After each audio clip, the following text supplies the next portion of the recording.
What if you decided to help someone else get ahead? Peace Corps. Life is calling. How far will you go? You're listening to Raising the Standards, radio's finest hour. Anywhere. Absolutely. You got her cue cards. Did you ever want to be in the Peace Corps? Did I ever tell you when I was in the Peace Corps? You were in the Peace Corps? Yeah. I was in Provence and teaching poor people how to make cheese.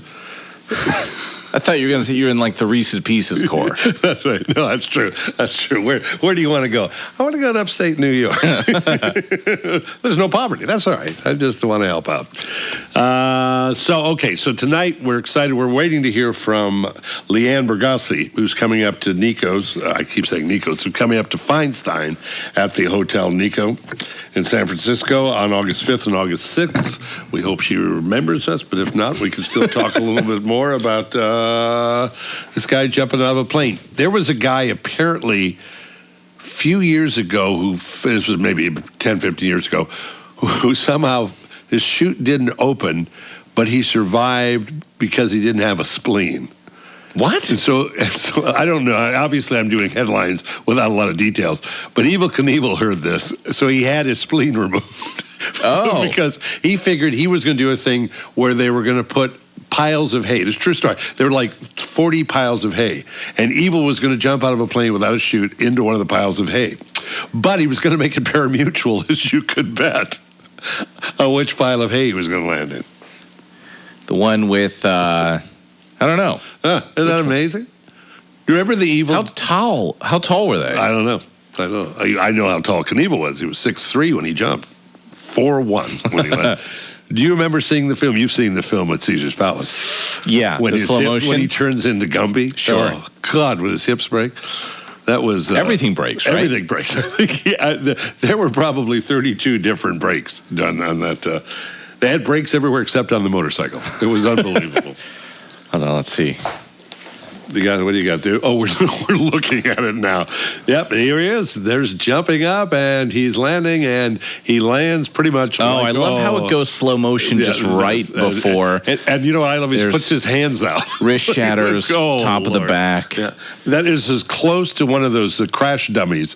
Well, it actually literally was a crash dummy. So is he conscious right here, or is he knocked out like the moment he hit? He's talking about he's doing this. I think he got up, or did they drag him off and he did a press interview or something?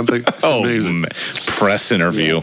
So anyway, we're going to look forward to that tonight on so Fox, you talked which about, comes up in a very short. So I don't know if it's airing right now because it was 8 o'clock Eastern, 5 Pacific. Oh, maybe it's on right now. I asked Rachel to record it. Okay. She said she did. I don't know if it's airing now or later. Well, since it's, what is it, about 15 before the hour? Yeah, you could... As soon as we will sign off, you'll probably see. So what do you think? They opened up with him near the plane, then they did like a whole backstory? Yeah. They may, yeah. Or they had a minister do a eulogy. Commercial break just before he jumps. Do you think they'll do a commercial break while he's in the air? Like no, before he lands? Only 2 minutes. Oh, because it's live. Now, how about, did you ever see the video of the guy that jumped from space? Oh, the Red Bull guy, right? Yeah. That was crazy. So he don't put it up as a 25-minute video. Free fell? Free fell for like 8 miles or something. Unbelievable. Who was that fighter pilot? That like Russian? Yeah. Who like had to bail out?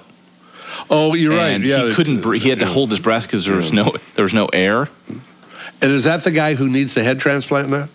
Oh, it could be. No, see, it could be. It's not, but it very well could be. Very well easily could have been. Take his head. There's certainly nothing in it. Let's have a little bit of Booker T. I think we're going to start sneaking out, but let's see if we hear from Leanne. If not, she is coming up to Feinstein's at Nico, August 5th, August 6th. You don't think Los Gatos is going to love this? This is going to be rocking on the 10th. Oh, is he going to play this? Oh, you know Will this be the opening number? It's a little bit like Ramsey Lewis not playing the in crowd. It's definitely going to happen. Sounds like Bad to the Bone kind of. It does live it. KSCO. Like us at facebook.com/RTSJazz.